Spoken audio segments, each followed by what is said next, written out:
you came from heaven above. You really did. Yay. I'm not even kidding. I love it. Welcome to The Bee's Knees, a podcast full of articles, interviews, clinical studies, and advice about knee surgery, physical therapy, and life after knee surgery.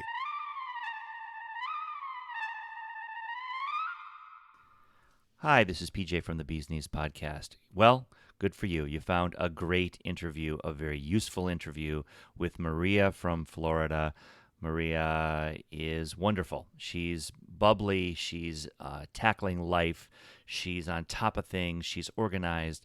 And she shares her story today about a knee surgery, a knee replacement, and a challenge, and then an ultimate recovery from that procedure to the point where she's back in many ways. In most ways, she's back to her life just as she had expected, even though there was a hitch along the way, a bump in the road. So let's listen to my interview with Maria. You'll love it. You'll love her. She's awesome. And in fact, this is one of my favorite interviews that we've done so far. All right. Well, this is PJ. I am really happy to be here with Maria on the Bee's Knees podcast. Maria, have you done any podcasts before? Hi, PJ. First of all, I just want to thank you for asking me to appear on this podcast and to tell my story. It is my absolute pleasure. And no, this is my very first time ever, so I'm a little nervous. No, so I was trying to get to that. Don't be nervous. It's just a fun conversation.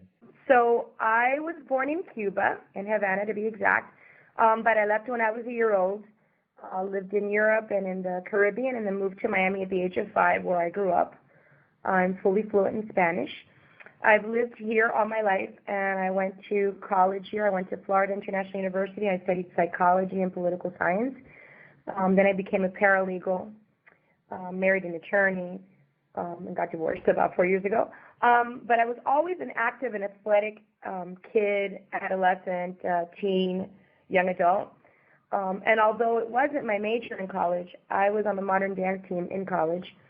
And since I live here in Miami and we're so close to the water, I love any and all forms of water activities. So we love to go swimming, boating, snorkeling, kayaking, you name it. And also during my marriage, my ex and I frequently went skiing. And believe it or not, Miami has a pretty big ski club, believe it or not. And I've also always enjoyed biking, CrossFit boot camp, and some running. So I'm a mother. I am now a single mother of one fabulous 21-year-old daughter, who is the apple of my eye. All right, well, how about your knees then? Let's talk about your knee history so we can get some background there. So about 15 years ago, I tore my meniscus in my right knee, and I had to have arthroscopic surgery, so it got cleaned out. No one, unfortunately, ever explained to me that this surgery could ultimately have repercussions as I got older and continued an active lifestyle and so on and so forth. After my pregnancy, I gained a pretty significant amount of weight, which I then lost most of it, thankfully. And as a result of, the weight loss and training and stuff, I started running 5Ks, which was my first time ever really jumping into it and running a 5K. I always danced. That was always my passion. The first few years after the meniscus knee surgery were pretty okay, and I felt pretty good. But then as the time wore on, my knee would start to swell up, and it started causing me tremendous trouble, especially in the last 5 to 6 years. It seemed to always be in pain. I became a regular at my orthopedic doctor's office. They prescribed therapies, and I had cortisone shots, and I was icing my knees, stretching it, doing yoga, you name it. The knee kept getting worse and worse, unfortunately, and the cortisone shots weren't helping or lasting as long as they used to. And about 3 years ago, through my current job, I ran a 5K and practically blew my knee out toward the end of it. I said, I can't do this anymore, but it was very, very sad for me. So I went to go see, the orthopedic doctor, and I went to a couple of opinions because everybody kept telling me you will ultimately need total knee replacement surgery, but right now it's elective surgery. You don't really need that. And then I finally met my current surgeon, Dr. Carlos Alvarado. he gave me my third and final opinion. He ordered an MRI, and when he got the results, he was shocked to see that not only was I completely bone on bone, but I had also torn my ACL and my MCL. He was actually the one that told me at the end of the day, he says, this is no longer elective surgery for you. You've got to get this done. The sooner, the better. Otherwise, I'm gonna see you in a walker, possibly a wheelchair. You're gonna possibly overcompensate with the other knee, and then you'll be even worse shape than you already are. And that was kind of devastating to me.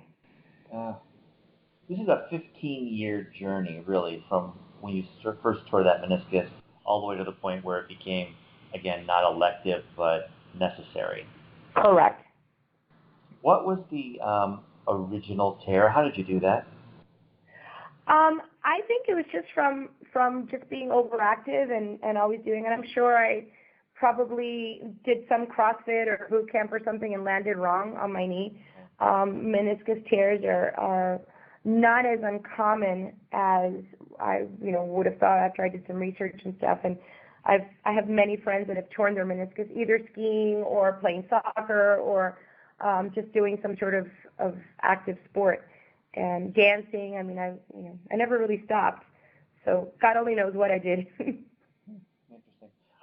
In college, I severely twisted my ankle where I needed crutches for a few days. I still feel it. Oh my gosh. Plus 35 years later, it was healed. It was fine. I can run and jog and it's been fine. But I still know that my left ankle was, those things have repercussions. And when I first went to my doctor and said, hey, my right knee is really, really, really bothering me, smart guy that he is, originally, this was 15 years ago, he says to me, it's just arthritis. And when they did the MRI, he called me and says, oh my God, you tore your meniscus. I'm so sorry. So it wasn't arthritis, it was a meniscus tear. So, and then, he's like, just get this done and you'll be better and you'll be fine. So this is the part where we have this major endorsement in our interview, because you love Dr. Alvarado, right? He's your hero. Awesome. He's my guardian angel. Tell us about how great he is and why he's so great. I found him through a mutual doctor friend of mine who advised me to see him because I had received those two other opinions that said, you can wait. And he of course scheduled the MRI and so on and so forth, and basically said, listen, you can't wait anymore. He's a young, extremely knowledgeable, and very well-schooled doctor in the latest technology in total knee replacement. He has great bedside manner. He's a brilliant surgeon. His staff is wonderful. And I was very, very pleased with the surgery. My surgery was state-of-the-art. I literally was up and walking that night of my surgery. Of course, I'm still on a beta blocker, so the pain hasn't quite hit me yet.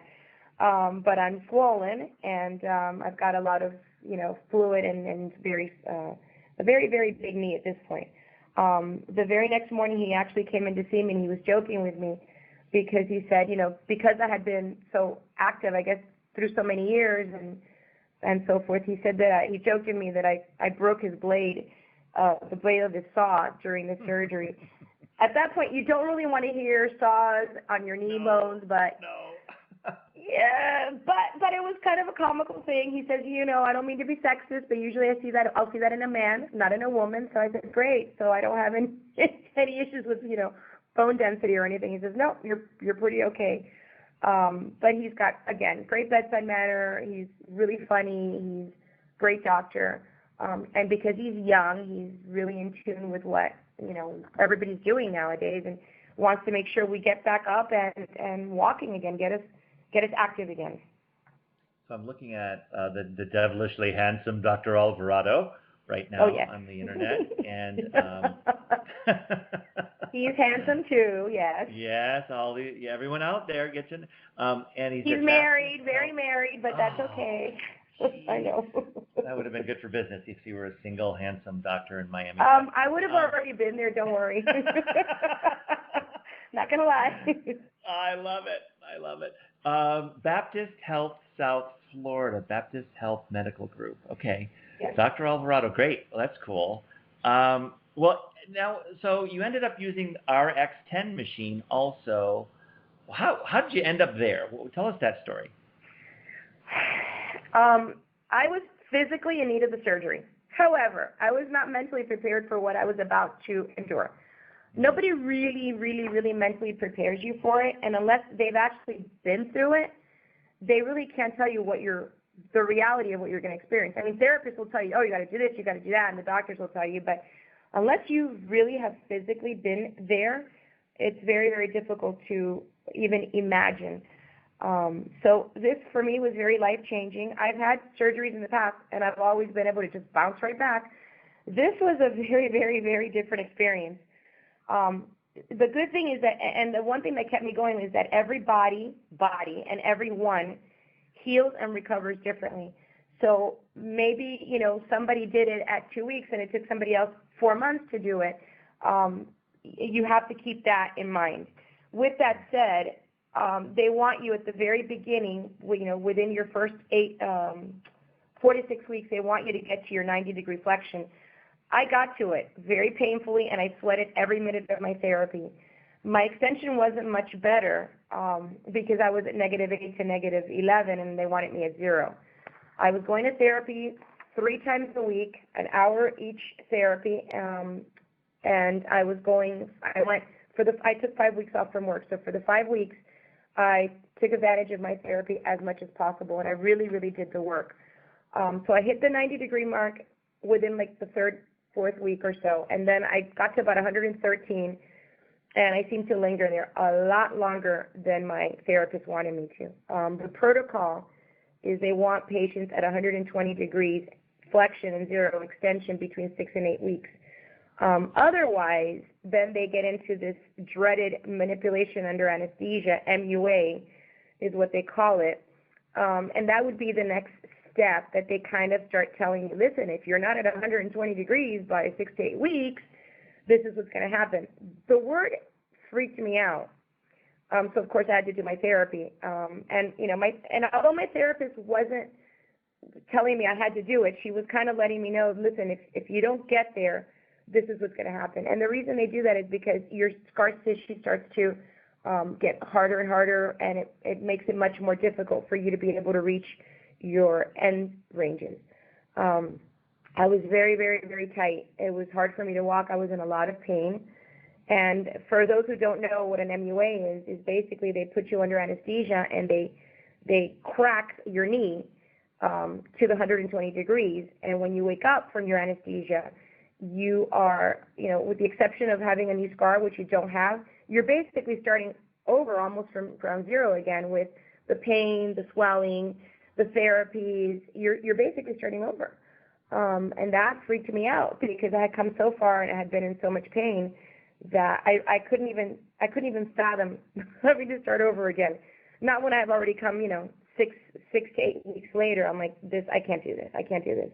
I went to go see my doctor at the 4-week mark, and he says, I expect you to be Gumby. And I said, well, I'm neither green nor made of clay, but he's like, you're one of my youngest patients. I have very high expectations of you. You've been in good physical shape. You can do this. And of course, I knew where that was headed. That meant if you don't get to your end range, we're going to have to do the MUA. And that was not an option for me. In my mind, I was like, there's no way I'm going to do this. No way. Let me interrupt one second. Do you mind Sure. sharing your age? How old are you? I'm 54 years old. 54. And he's one of your youngest patients. And Correct. What's interesting, I wanted to intervene rudely into the Not at all. thing, because we have seen younger patients and younger female patients have more trouble. So he had high expectations for you, and I think that's based upon your level of activity and how athletic you've been, et cetera, et cetera. But, when I hear a younger woman like you who is having a tougher recovery, it never surprises me because we see so many that are, in your category, let's call it, who are struggling. So anyway, Okay. it's interesting that he saw you as his star in the making in terms of recovery, and I was not surprised when we spoke. Right, and I have to tell you, I left that my last therapy session, which was the day before I went to see him for my 5-week appointment, I left my therapy session crying. I think I got home and I probably easily finished a bottle of wine just because I was so depressed that night. Saw him the next day, and he has great bedside manner. He's wonderful, but he had very good expectations as well. And I was darned if I, could. They did tell me that the younger you are, and this may be one explanation, the younger you are, the more scar tissue you tend to develop. Older patients, my understanding is, they don't get as much scar tissue, and that's why maybe somebody like in their 70s or 80s doesn't have as much of the resistance or the pressure that I felt to bend my knee as a result. And I guess it's because we're still producing collagen, and the collagen, as you heal, it gets. I felt like if you can visualize a really, really, really thick rubber band, and you're trying to put that rubber band around 500-page ream of paper, and every time you pull on it, it just snaps back. That's what my knee felt like. The whole front of my knee, like my kneecap area, right where the incision is. Every time I tried to bend it, it would just snap right back.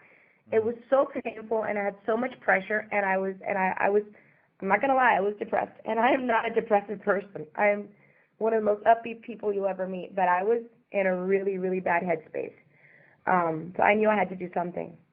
I can tell based upon our chat in the past and this call that, you're tackling life and making the most of it, and here you are disappointing your surgeon a little bit. You're mad. It's a bad space to be in. And, with all the hopes and expectations that anybody has going into this surgery, 1 or 2 knees, there you are feeling like, you're stuck. And I can totally sympathize. Right. And at that point, I didn't see a way out. I couldn't see a way out. Right. Yeah. I mean, it's real because you're doing the doctor is, well, except for the manipulation, the doctor and the PT, they're playing their cards now. You're in good PT. You're doing it multiple times a week. You're doing work at home. You're doing what you're supposed to do, and yet you're still in this iffy category in between. Correct. Correct. I was following all doctor's orders. I was listening to everybody. I was listening to my therapist, doing everything I was supposed to do at therapy, at home, and I just wasn't really seeing a lot of basically movement going forward. I wasn't seeing, the end result that I wanted, that they wanted, that everybody was expecting of me. You come across us somehow. Tell us that part of the story. Absolutely. While I started doing my research, I've always, my career, I've always done research. So, and I like to know how things work. So I started doing my research on MUAs and what options I had. And, the X10 machine kept popping up in my searches and kept popping up. And I said, you know what, I'm gonna book a call. And I booked the call, and I spoke to you. And I think you're the developer's son, which was even awesome because you had a lot of insight and information. I was in a bad headspace at that point. I was depressed. And I had so many questions and so many concerns, and you were amazing. You took the time very patiently to talk to me and basically talk me off the ledge, if you will. You put me at ease. You were, again, very patient, very comforting, and you explained exactly what the machine did, how it worked, how relatively, little pain and discomfort I would feel, which I didn't believe, of course, but I didn't know what to believe at that point. I just wanted to get better. So I really needed to get to my next, my end range before my next appointment. I was really, really terrified of going under. And then to make matters worse, during that period of time, I actually had about 6 mutual friends of friends. So everybody around me was getting knee surgery either the month before or the month after. I had so many people that I knew all of a sudden getting knee surgery.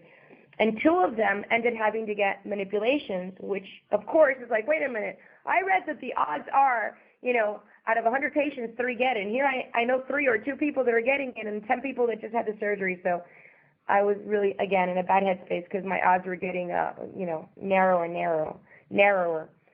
So I got all the documentation, all the literature that you sent me that I downloaded online, went to my appointment to see my doctor, told him about the machine, what it could do, what it promised to do, the technology involved.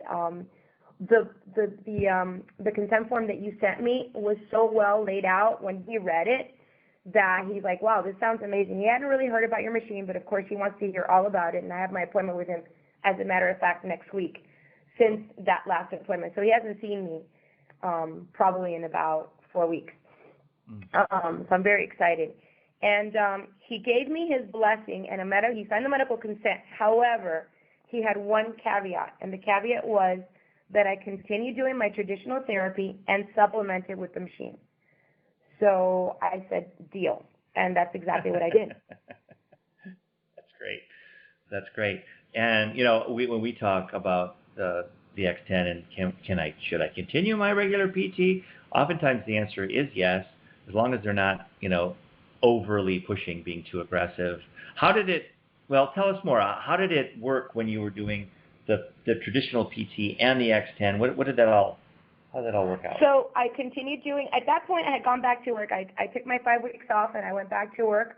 So I was already working, and then I had to reduce my therapy days from 3 days a week to 2 because of my work schedule. But I continued doing my therapies and I continued working with the machine. The machine was delivered to me probably a couple of days after you and I spoke, and we submitted the paperwork and the doctor's consent and everything. So I was diligently doing the machine as I was supposed to do, 3 times a day, 7 days a week. I really worked hard, PJ. I really, worked really hard to get to where I am today. On the days that I had therapy, which was twice a week, I would do the machine either once or twice, depending on how I felt. I'm not going to lie. Every single time I left therapy, I was even tighter than I was when I walked in. I had to ice my knee. I was physically in a lot of pain. And I even remember telling my therapist, I walk into therapy and limp out because I could, at that point, you don't see your therapist but maybe twice a week, so it's maybe every 3 to 4 days in between. And when you see the therapist, you do all your stuff, and at the end, they lay you down on the therapy bed to start moving and manipulating and bending your knee. By the time I got to the stomach part and she's, bending it back to get the flexion in there, to get that 120 degree, the end range, at that point, I've got tears streaming down my eyes. I'm in so much pain. I'm trying to tap out. I'm bracing myself. I'm holding on for dear life. And she's just going, I'm sorry, I've got to do it. And, so I only see her like every 3 or 4 days. And so you can imagine, before the machine came, imagine how difficult that was. And then they're, bending your leg, and you're like, I can't bend. So I started doing the machine probably 30 to 45 minutes a day.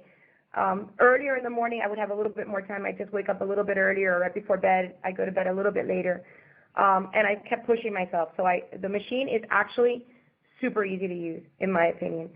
And I push myself, and sometimes I push myself a little bit harder on the days I didn't have therapy. So I would push myself, maybe, try to hit 5, 10 or more degrees per session to try to get that end range as quickly as possible. I didn't mention to my therapist initially about the machine because I didn't know how she would react. And when I did mention it to her, it's funny because she says, I've heard of those passive action machines. They've been around for decades, but they don't seem to be very effective. And she says, you better not quit your therapy. And I said, no, don't worry. That was the deal that I made with the doctor. I'm not quitting the therapy. However, and then I had, at that point, I felt as though I had done so much research on the X10 that and I told her all about its advanced technology, the features, how it strengthened the muscles and helped to break up the scar tissue. I just felt so comfortable that I could make a valid argument in its favor, that I was like, you know what, this is state-of-the-art. It's amazing. It's got so many added features and lots of stuff built in, and it'll speed up my recovery process. And I think she was a little hesitant, but she's like, whatever. The skepticism kicked in, but I didn't care. So I was still doing my therapy, but I was also using the machine. Tell us in all honesty about the level of pain in PT as compared to the X10. We talk a lot about trying to minimize pain on the machine.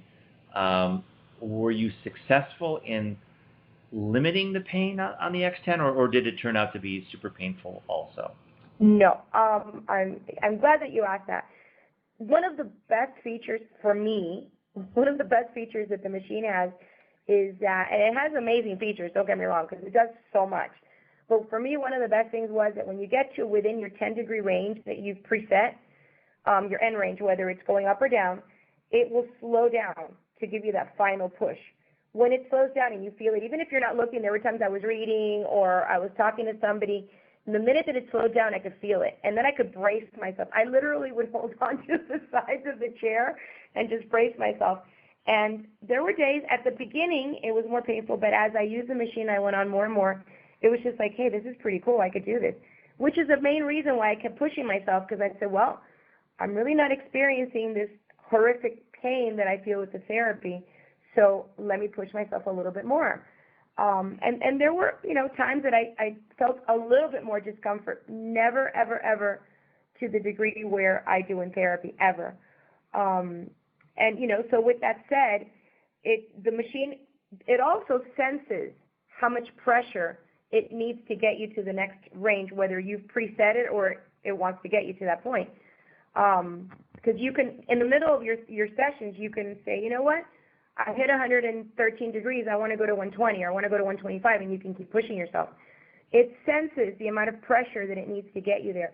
So it will, on its own, slow down or stop where it feels you've come far enough. What I did notice is that the more you move the joint up and down, the looser it becomes. So as a result, as I was going up or down, and mostly it was in the flexion going down, the bend, that's really where I had the most trouble, not so much the extension. It would get to that point where it would say, all right, the machine itself would say, okay, I'm going to get you here, but, it's going to take maybe 3 times up and down to get you there. And it ultimately would, as opposed to the therapist just kind of grabbing your leg and pushing you. So it was so comfortable. I have to tell you, it was so comfortable. And if I ever felt any discomfort, the best part about the machine is I could stop it at any time. I mean, I was in control of it, which is really great. But that's another reason why I keep saying you got to push yourself. So you kind of, it's kind of like when you go to the gym and the trainer says no pain, no gain. But I can honestly tell you, on the level of pain from therapy to the machine, it's night and day. I never felt anything more than just, some tugging or pulling or some discomfort, which I expected to feel because I'm trying to get my knee to the next level, and it's necessary. We published within the last 3 or 4 podcasts, within the last month, an article about protective muscle guarding. Did you happen to see that? Did you read that one? I did not see that article. No, I'm sorry. Okay. Oh, no. But you described it really well in that that is when a person, a physical therapist, is pushing you and you tighten up and you kind of resist, you protect yourself. And it's a reflex action that the body has to, potential pain, right? It senses, it's a protective measure to stabilize the area. And when you're in charge of your own therapy, the idea with the X10 is that you're not going to have to fight an outside force pushing you too far that isn't under your control. So you're in charge. That means that you're not going to hurt yourself. You may push yourself a little bit like you did, but you're not going to like, boom, boom, boom, boom, I'm going to hit that button a bunch of times and just go for it. You never would do that. And so you kind of, so I guess, does that sound relevant to you? Did you trust the machine? Did you fear the machine? Absolutely. And in fact, what I said earlier was one of my favorite features was that as the machine got to within that 10 degrees of your preset end range in either direction, it would slow down. And that is that mental, what you just talked about, exactly what you just talked about. It's that mental, oh, crap, pardon my French. I need to brace myself because this is the next push that I'm going for. And you do want to keep pushing yourself, but it prepares you so that, it isn't the therapist coming and just bending your knee. This is the machine saying, I'm going to get you there, so just, hang on. If I ever felt any discomfort, I knew that I could stop it. And that was the beauty of it as well. And at the same time, I would say, you know what, if I don't get to the next level, I'm never going to progress, so I would let it go. I started using the machine at about 6 weeks. And I know you and I had talked about that. After the first few sessions, I have to honestly tell you, my therapy, my traditional therapy got easier and far less painful. My swelling started to go down. And the therapist started to notice it. She knew at this point, she would ask me, are you using the machine? I'm like, yep. She started noticing. She says, the bending is getting so much easier for me to do. So that, to me, was number one. That was just, if nothing else, that was, as far as I'm concerned for you guys, that was icing on the cake for me. I'm like, my therapist is telling me she's feeling it anatomically in my knee. The swelling and the inflammation has started going down. I could see it. She could see it. She could feel it. She felt the muscles starting to wake up. She felt the scar tissue starting to break down. She could feel it when she touched my knee and would manipulate it. Even when she was massaging it, she told me, she says, I could feel a huge difference in your knee joint and the surrounding tissue. She was so impressed with it that I have to tell you, I was thrilled. Now she's telling me, whatever you're doing, keep doing it. This is amazing. And by the 8th week, so only about 2 weeks after doing the machine, I felt a remarkable improvement overall in my mobility, my strength, and my flexibility. And I made my end ranges. I hit the 120 and more. I was at 130 actually by the 8th, so 2 weeks after the machine, by the 8th week. And I never really felt more than some discomfort during the entire process. That for me was huge, huge. Well, the numbers are ridiculous. I mean, it looks like it's 45 degrees gain in the end. I mean, that's in 2 weeks. In 2 weeks. I just wanted to say, that doesn't always happen. We have all kinds of challenges, and sometimes it takes 2.5, 3 weeks, and sometimes the people's bodies don't let them go to 130. But it really is amazing. You were in the end in exactly the right spot for us to step in and help you. You were hitting limits. It wasn't too late. It wasn't 3 months post-surgery. It was 6 weeks post-surgery. You really hit this right, Maria. You came from heaven above. You really did. Yay. I'm not even kidding. I love it. Well, I'll tell you all about heaven. God answered my prayers with you. Oh, that's awesome. You were coached by Tricia. Well, how did you guys work together? How'd that work? So you guys have a great team, by the way. Not only you, but Dave and Trish. I mean, you guys are amazing. So yes, I was assigned Tricia, my X10 coach. She's the coach, a virtual therapist, and a Zumba instructor. She is amazing, and she's got an amazing personality. She and I spoke, and from that point on, she explained a lot of things to me, went over a lot of things, more features that the machine could do, like strengthening, hamstring muscle and glutes and calf muscles and stuff like that. And I was already doing that in therapy, so this was kind of some people, I guess, don't get that in therapy, or maybe they need more of that. So this was kind of like an addition to. And it was, again, just great to know the machine has so many features. From that point on that we spoke, she and I would text, maybe not on a daily basis, but very, very frequently. She was a huge burst of energy and super positive, inspirational. There were days that, I had that quit feeling sorry for yourself, and she would give me that quit feeling sorry for yourself speech that I so desperately needed, because especially at the beginning, I was in a really bad headspace. But another thing the machine does is it has the readings, and they're recorded and automatically sent to her for monitoring.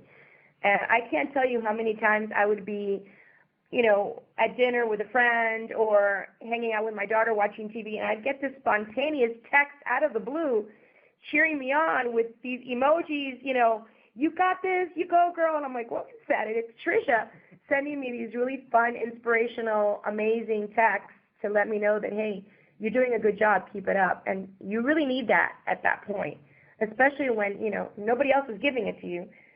You just need to know that it's okay and you're going to be okay. Mm-hmm. She was my biggest cheerleader, my biggest motivator. She kept me grounded and hopeful, and she always, always brought a huge smile to my face. And I got to tell you, I'm blessed with your whole entire team. So you guys are awesome. Well, we love working with patients. I know Tricia, we've talked a lot about you, and she enjoyed it was a mutual fun experience. It's a weird thing when you're working with somebody on something as important and scary as a recovery from a big surgery, and we have this marvelous tool, and you bond over it, and you kind of become a team, like you guys did. So yeah, absolutely. And when I finally met her, we just hugged. We just hugged and hugged.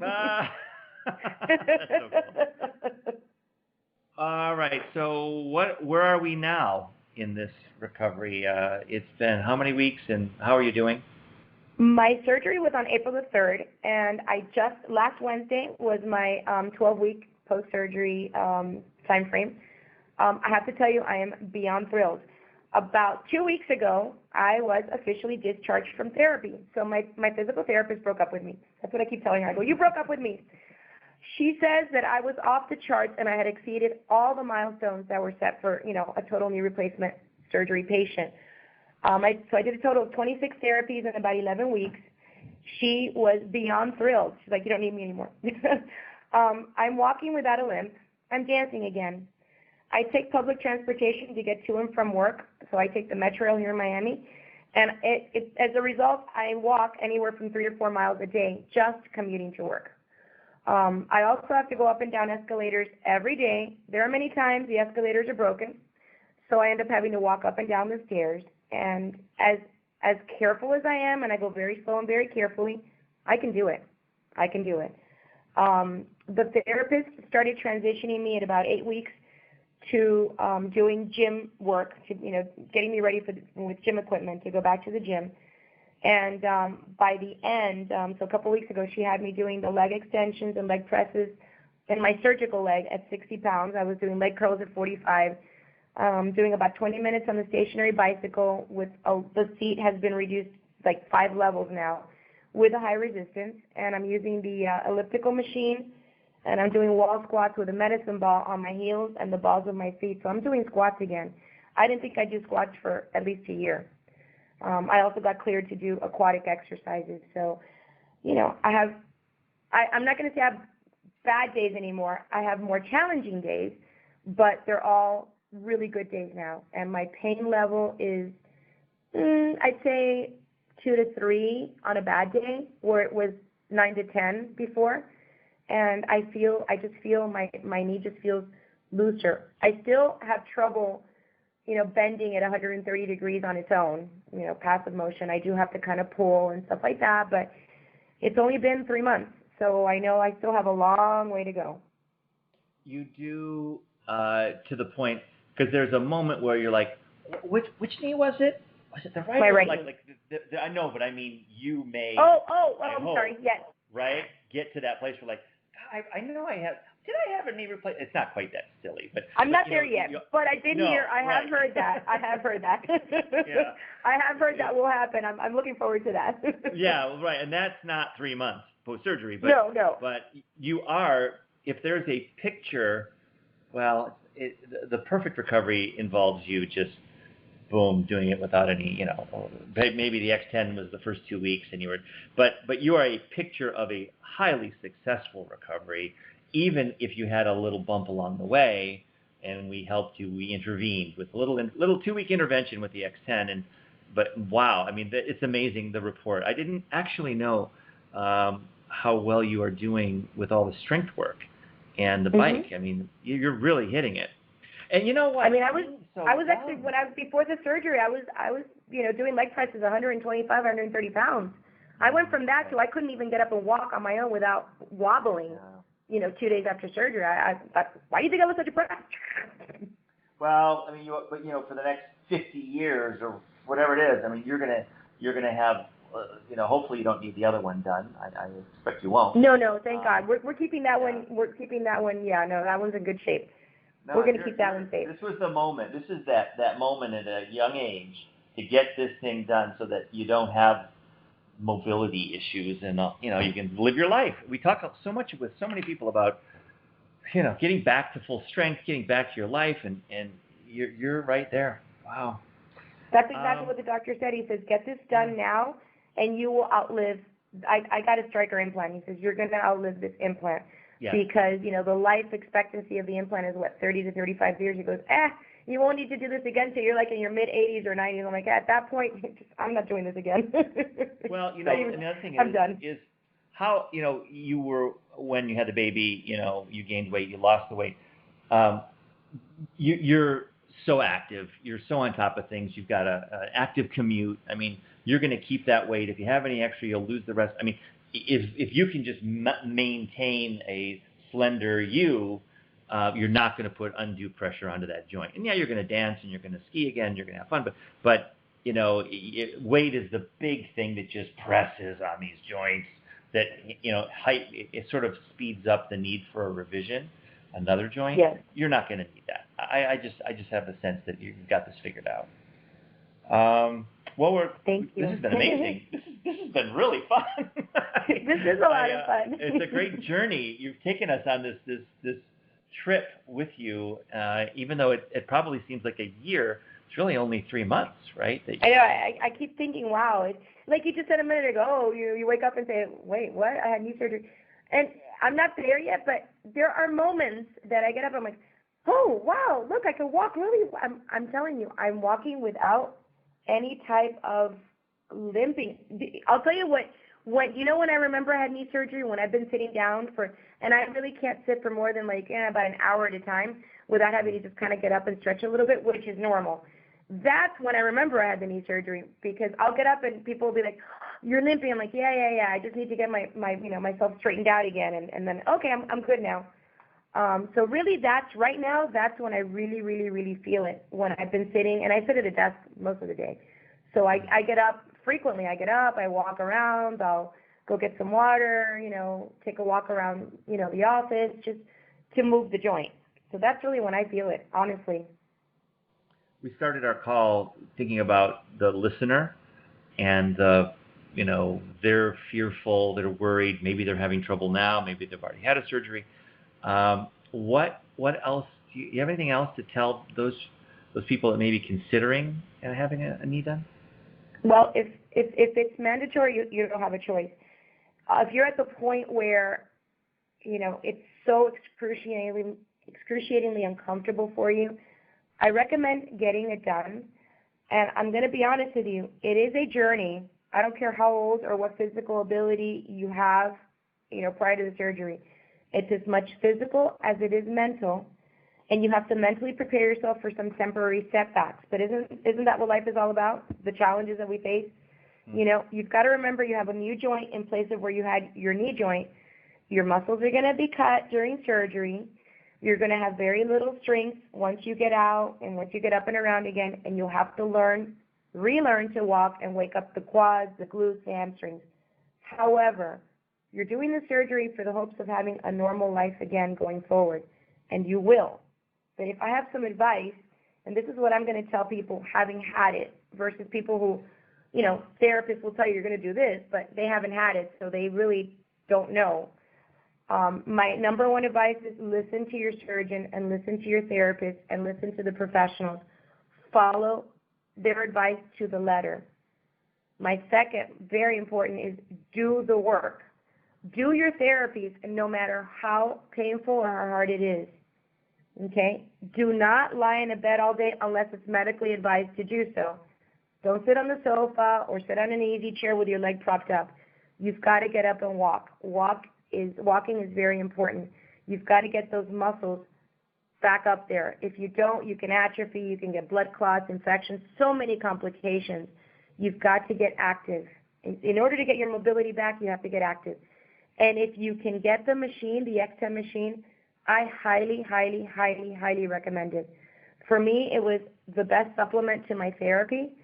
It helped me transition to the next level in a very short period of time with very little discomfort. Just like you guys say, I didn't believe it, but having done it, I do believe it. And this is not a paid endorsement. I do believe it. I don't think I would have gone as far and as quickly as I've gone so fast without it. I'm presented with challenges every day. We all are. And, at the beginning, I woke up with pain and stiffness, and I cursed the day I had the surgery. But I just rose up to the challenge. You're going to have painful days. It's going to be difficult. But you got to put in the hard work, and you'll get through it. I promise I promise you'll get through it. And just when you think you can't, the next day you'll wake up or a few days later, and all of a sudden it's like, hey, I made it. So even baby steps are steps in the right direction. And, all the pain and discomfort and difficult moments, they're temporary. They're going to go away. I can't remember right now. I can't remember, that first week after surgery, because I've come so far and I'm just taking away those negative, memories. So you'll get there. Everybody will get there. I promise. Headspace. Headspace, right absolutely. And it's impossible. Well, it may be possible for some very, very, very strong-willed, never say die people, and you sound kind of like one of those people, really. But you had help along the way with a physical therapist, a doctor that you love, and Tricia in this case, and in the case of making a decision. And, let's just lay credit where it needs to go, because you decided to help yourself and go with a tool that your surgeon hadn't really heard of. I mean, you had to push this agenda a little bit. It didn't just fall into your lap, right? Oh, there's I absolutely did. I guess I'll do that one. No, you had to go find it, for God's sake. Yes.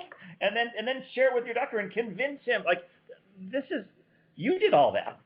I'm telling you, I did my research, and I was able to, give him and my therapist, I had to give them, all of the research that I discovered and make the argument for it. Not so much the therapist, because she didn't sign off on it. He did. And his only caveat was, don't give up the traditional therapy. Because go ahead and do it and come back and report to me, because I really want to hear about this. And when I see him, you have no idea what he's in for. But I have to tell you, it was, I can't even, yes, I did a lot of work. It's not an overnight process, but you got to have patience and faith in yourself and your team. Do the work, do what they ask you to do, keep up with it, even if it's painful. I promise you'll get there. And yes, you got to get out of your head. The way I look at it is I've already overcome 100% of my worst post-surgery days. Yeah. I'm not 100% where I need to be yet. It's only been 12 weeks. But hey, I'm walking, I'm dancing, I'm swimming, I'm biking, I'm gymming. And I'm looking forward to many, many, many more milestones. I think, within 6 to 9 months to a year, yes, I will wake up and be like, hey, did I have surgery? When was that? I will get there. Shout out to Dr. Alvarado. If you're listening, she's coming. Look out. Maria's on her way. She's in fire trouble. in her eyes.